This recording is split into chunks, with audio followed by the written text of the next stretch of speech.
Hah? Dua, aduh pusing. Pala otak, pala Barbie pusing. Bolak-balik. Maju, mundur. Maju, mundur. Maju, mundur. Maju, mundur. Anjay, pusing banget coy. Assalamualaikum warahmatullahi wabarakatuh semuanya. Perkenalkan, nama saya Farah Aulia dengan NIM 1230156 dari kelas 6C PAI Program Pendidikan Agama Islam Fakultas Tarbiyah dan Ilmu Keguruan.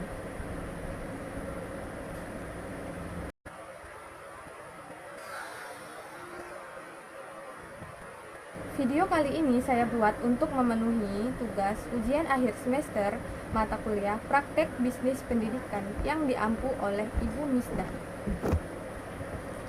Saya merasa bersyukur dapat menyelesaikan tugas kali ini dan saya mengucapkan banyak-banyak terima kasih kepada pihak-pihak yang telah membantu saya termasuk editor saya.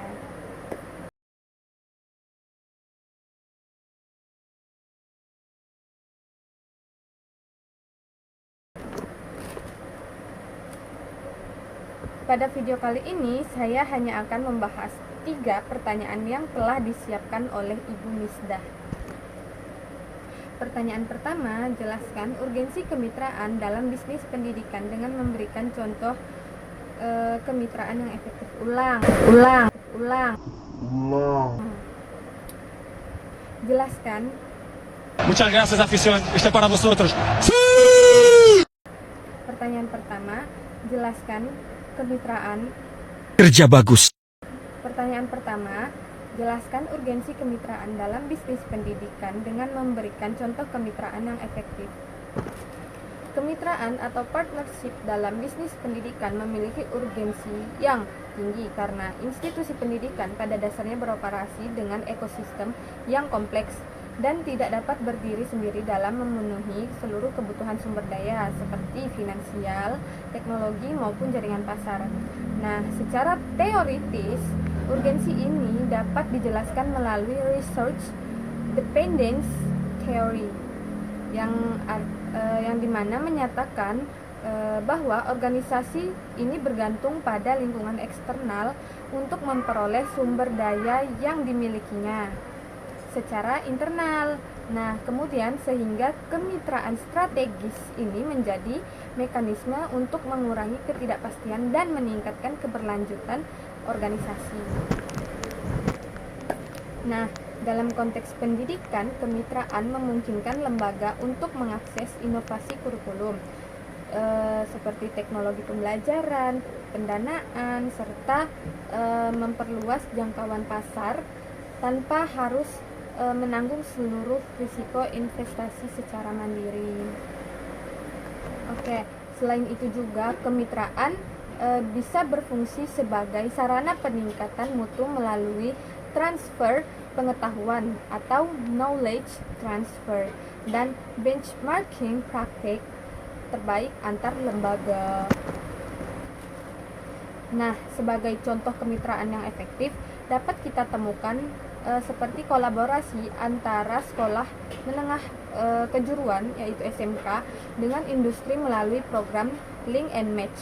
Nah, di mana pihak industri ini menyediakan kurikulum berbasis kompetensi kerja, fasilitas praktik kerja lapangan, dan jaminan penyerapan lulusan.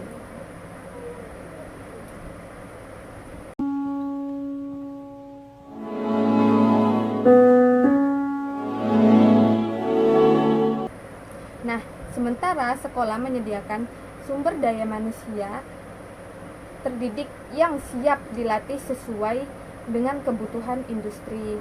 Contoh lainnya yaitu seperti kemitraan antara sistem pembelajaran daring dengan sekolah untuk memperluas akses layanan pendidikan tanpa harus membangun infrastruktur teknologi secara mandiri. Nah, kemitraan Wait.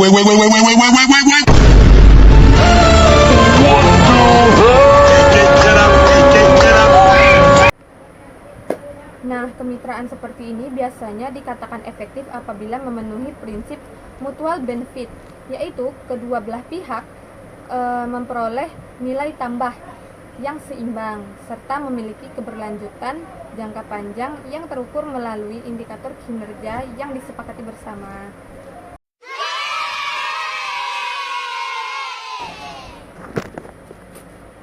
Selanjutnya, pertanyaan kedua yaitu jelaskan seberapa besar pengaruh kepemimpinan strategis dalam keberhasilan praktek bisnis pendidikan di sekolah.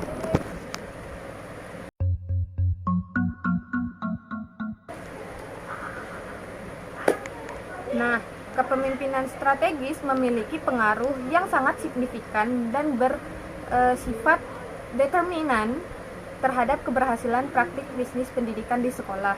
Nah, karena apa? Karena kepemimpinan strategis berperan sebagai penggerak utama dalam menemukan visi.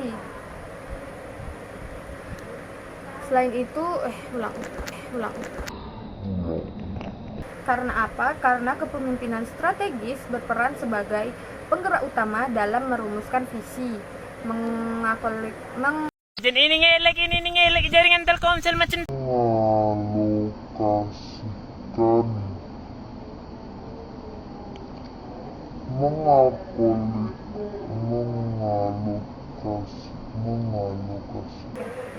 mengalokasikan sumber daya serta mengambil keputusan adaptif terhadap dinamika lingkungan eksternal yang kompetitif.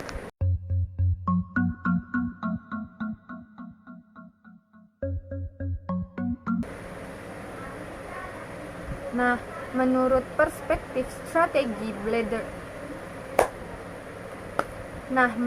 perspektif strategis leadership theory, pemimpin strategis tidak hanya berfungsi mengelola operasional harian atau manajerial, tetapi juga bertanggung jawab menerjemahkan visi jangka panjang ke dalam kebijakan dan program yang implementatif, sekaligus membangun budaya organisasi yang inovatif dan berorientasi pada mutu. Nah, dalam konteks sekolah sebagai entitas bisnis pendidikan, kepala sekolah atau pengelola lembaga yang memiliki kapasitas kepemimpinan strategis akan mampu membaca peluang besar pasar pendidikan karena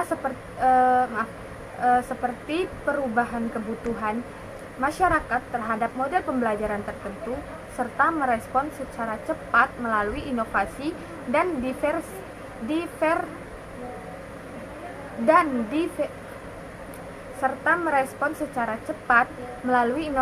program dan diverifikasi layanan pendidikan.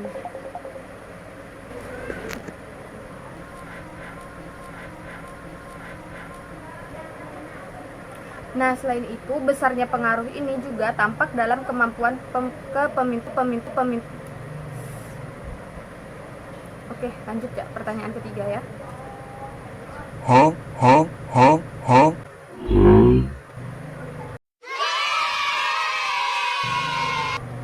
Selanjutnya, pertanyaan ketiga, yaitu jelaskan besar minat saya untuk terjun ke dalam bisnis pendidikan dengan mengemukakan beberapa alasan yang tepat. Minat saya ya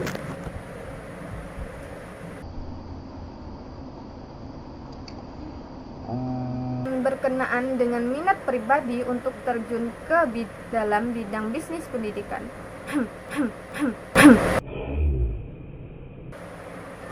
Berkenaan dengan minat pribadi untuk terjun ke dalam bidang bisnis pendidikan, saya menyatakan bahwa minat tersebut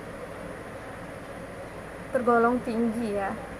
Dengan beberapa alasan yang mendasar dapat dikemukakan secara argumentatif.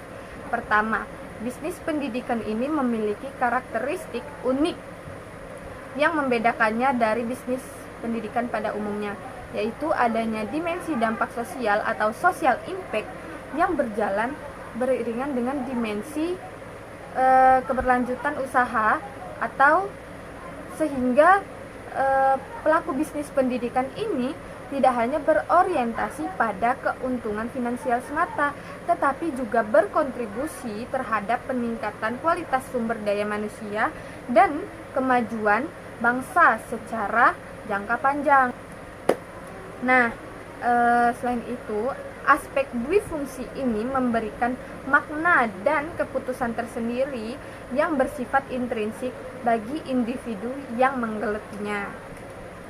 Selanjutnya, yang kedua, dalam sektor bisnis pendidikan ini merupakan sektor yang bersifat evergreen atau memiliki permintaan yang relatif stabil dan terus bertumbuh seiring dengan perubahan atau pertambahan populasi, serta meningkatnya kesadaran masyarakat akan pentingnya pendidikan berkualitas, sehingga secara perspektif menawarkan peluang usaha yang berkelanjutan. Selanjutnya, yang terakhir, perkembangan inovasi digital telah membuka ruang inovasi yang luas dalam bisnis pendidikan, seperti pengembangan platform pembelajaran daring, konten edukasi digital, dan layanan bimbingan belajar berbasis teknologi yang memungkinkan pelaku usaha baru untuk berinovasi tanpa harus memiliki modal infrastruktur fisik yang besar, sebagaimana model bisnis pendidikan konvensional itu. Nah, berdasarkan alasan-alasan tersebut, saya berpandangan bahwa bisnis pendidikan merupakan bidang yang tidak hanya menjanjikan secara ekonomi saja, tetapi juga selaras dengan nilai-nilai kontribusi yang ingin saya wujudkan melalui aktivitas kewirausahaan di masa mendatang kelak.